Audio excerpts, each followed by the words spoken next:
మీనరాశి. మీనరాశి వారికి ఈ వారం రోజుల కాలంలోనూ 2 గ్రహాల యొక్క ఉనికి చాలా బాగుంది. చతుర్థంలో శుక్రాచార్యుల వారు బాగున్నారు, షష్టంలో కేతు బాగున్నారు.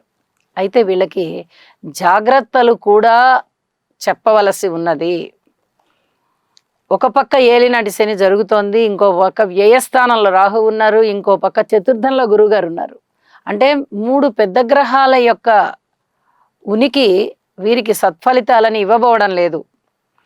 ఒక్క కేతు వల్ల మాత్రమే బాగుంది. దానికి తోడు శుక్రాచార్యుల వారి యొక్క ఫలితం బాగుంది. అయితే ఇక్కడ గురు శుక్రుల కలయిక జరుగుతూ ఉంది కాబట్టి ధనయోగాలు బాగుంటాయి. ఇది చెప్పదగినటువంటి సూచన.